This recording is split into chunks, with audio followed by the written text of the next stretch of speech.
அனைவருக்குமே வணக்கம்.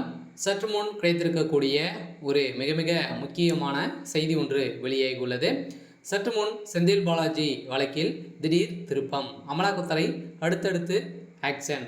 தம்பியை தட்டி தூக்கிய சம்பவம் மொத்தம் முடிந்தது.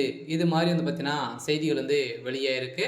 சொல்ல பார்த்தீங்கன்னா அதிரடியாக செந்தில் பாலாஜி அவர்கள் சட்டத்துக்கு விரோதமான பண பரிமாற்ற வழக்கில் வசமாக சிக்கி 1.5 வருட காலமாகவே புழல் சிறையில் இருந்து இப்போ பார்த்தீங்கன்னா இல்லாத அமைச்சராக இருக்கா இல்லையா, மீண்டும் அமைச்சராக பொறுப்பேற்று இப்போ அதிரடியாக அமலாக்கத்துறை கஸ்டடியில் இருந்திருக்காரு. ஸோ இந்த தான் இப்போ அதிரடியாக செந்தில் பாலாஜியுடைய தம்பி அசோக்குமார் அவர்கள் பார்த்தீங்கன்னா முக்கிய புள்ளியாக இருந்திருந்த நிலையில் இப்போ அதிரடியாக செந்தில் பாலாஜியுடைய தம்பி அதிரடியாக தட்டி தூக்கியிருக்காங்க. சில அதிரடியாக கைது செய்யப்பட்டிருக்காங்க. சில செந்தில் பாலாஜி அவருடைய தம்பி அசோக்குமார் அவர்கள் வாக்குமூலம் கொடுத்துருக்காரு அப்படின்ற மாதிரி தகவல் வெளிந்திருக்காங்க. மொத்தமே திமுகவுடைய கதை மொத்தமாகவே முடிந்திருக்கு. இந்த நிலையில் தான் இப்போ முதல்வர் ஸ்டாலின் கைது செய்யப்பட வருது உறுதி அப்படின்ற மாதிரி நிரூபணமாக இருக்குது. இதை பற்றி இந்த வீடியோவில் நம்ம முழுமையாக பார்க்கலாம். அதுக்கு முன்னாடி நம்ம சேனலுக்கு இப்போ தான் நீங்கள் முதல் முறையாக வந்திருக்கீங்க அப்படின்னா மறக்காமல் நம்மளுடைய சேனலை சப்ஸ்கிரைப் பண்ணி சப்போர்ட் பண்ணுங்கள். வாங்க வீடியோக்குள்ளே போகலாம். அதை பார்த்தீங்கன்னா சட்டவிரோத பண பரிமாற்ற தடை வழக்கின் சட்டத்தின் கீழ் முன்னாள் அமைச்சர் செந்தில் பாலாஜி, சகோதரர் அசோக்குமார் உள்ளிட்ட 13 பேருக்கு கூடுதல் குற்றப்பத்திரிகை நகல் வழங்கப்பட்டது.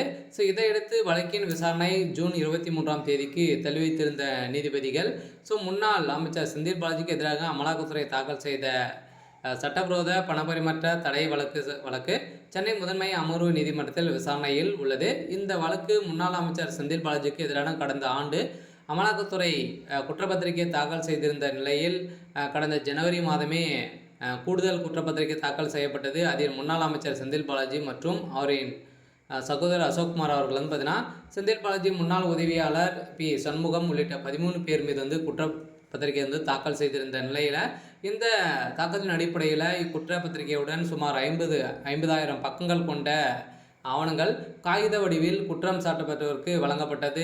இந்த நிலையில் இந்த வழக்கு சென்னை மாவட்ட முதன்மை அமர்வு நீதிமன்றம் நீதிபதி எஸ் கார்த்திகேயன் முன்பு விசாரணைக்கு வந்தது. தற்போது வழக்கில் குற்றச்சாட்டப்பட்ட முன்னாள் அமைச்சர் செந்தில் பாலாஜி அசோக்குமாருடைய ஜாமீன் ரத்து செய்து இப்போ அதிரடியாக விரைவில் கைது செய்யப்பட போகிறாரு அப்படின்ற மாதிரி தகவல் வெளியாக இருக்குது. இருந்தாலுமே இதில் முக்கிய புள்ளியாக முதல்வர் ஸ்டாலின் அவர்களும் சிக்கியிருக்காரு. இந்த வேளையில் தான் அதிரடியாக செந்தில் பாலாஜி அவர்களும் அவருடைய தம்பி அசோக்குமார் அவர்களும் பார்த்தீங்கன்னா கைது செய்யப்பட்டாங்க அப்படின்னா அவர்கள் கொடுக்க வாக்குமூலம் கொடுத்தாங்க அப்படின்னா அதிரடியாக செந்தில் பாலாஜியுடைய கதை ஒட்டுமொத்தமாக முடிய போகுது. சரியாக பார்த்தீங்கன்னா முதல்ல ஸ்டாலினுடைய மொத்தமும் முடிய போகுது.